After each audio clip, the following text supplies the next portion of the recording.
Hello friends, ഞങ്ങൾക്ക് ഞണ്ടുകൊണ്ടുള്ള super recipe ആയാലോ. ഞണ്ട് മേടിക്കുമ്പോൾ പറ്റിക്കപ്പെടാതിരിക്കാൻ വേണ്ടിയിട്ടുള്ള ഒരു വഴി പറഞ്ഞുതരാം കേട്ടോ.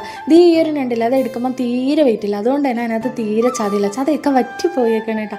ഇങ്ങനെ നല്ല വെയിറ്റുള്ള ഞണ്ട് നോക്കി മേടിച്ച് കഴിഞ്ഞാൽ അതിനകത്ത് നിറയെ ചതി ഉണ്ടാവും. ഈ ഒരു ഞണ്ടിൻ്റെ അവസ്ഥ അതേപോലെ, എനിക്ക് തോന്നുന്നത് നേരത്തെ മരിച്ച ഞണ്ടാണ് തോന്നുന്നു കേട്ടോ.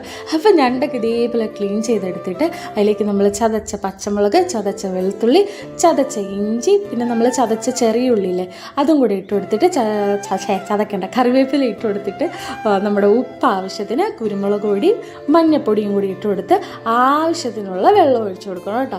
എന്നിട്ട് എന്ത് ചെയ്യണമെന്ന് വെച്ച് കഴിഞ്ഞാൽ ആവശ്യത്തിന് നമ്മൾ കുറച്ച് പച്ച വെളിച്ചെണ്ണയില്ലേ അതും കൂടി ഒഴിച്ചു കൊടുത്തിട്ട് നന്നായിട്ട് മിക്സ് ചെയ്ത് കൊടുക്കണം കേട്ടോ. ഈ ഒരു ഐറ്റത്തിൻ്റെ ചാറ് കുടിച്ചിട്ടുണ്ടെങ്കിൽ നമ്മുടെ ചുമ, കഫക്കെട്ട് ഇതൊക്കെ പോകുമെന്നാണ് പറയണത്. എന്നിട്ട് ഇതൊരു 10-12 മിനിറ്റ് മൂടി വെച്ച് നന്നായിട്ട് വേവിച്ചെടുക്കണം കേട്ടോ. അപ്പോൾ ഈ ഒരു സെറ്റപ്പിൽ കിട്ടും. എന്നിട്ട് നമുക്കിത് കപ്പയുടെ കൂടെ ഒഴിഞ്ഞ് വറുത്ത് വേണമെങ്കിൽ നമുക്ക് കഴിക്കാം. ഞങ്ങൾക്കൊന്ന് ഊറ്റി കപ്പയെന്ന് പറയുമ്പോൾ മഞ്ഞപ്പൊടി ഇടാണ്ട് വേവിച്ചെടുത്ത കപ്പ കേട്ടോ. അപ്പോൾ കഴിച്ച് നോക്കിയിട്ട് എങ്ങനെയുണ്ടെന്ന് പറയാം. ഒപ്പിക്കാൻ കുറച്ച് പാടൊന്നുമില്ല.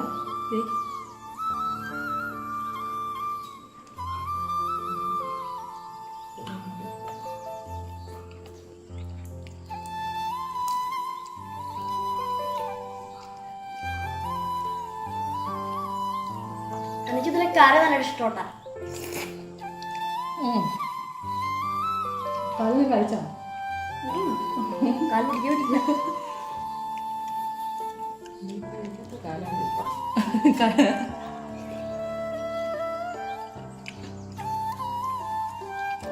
വേറെ സംഭവം കാണിച്ചാലേ, ഇതിൻ്റെ മറ്റേ സൂപ്പിൻ്റെ ഇതാണ് കേട്ടോ.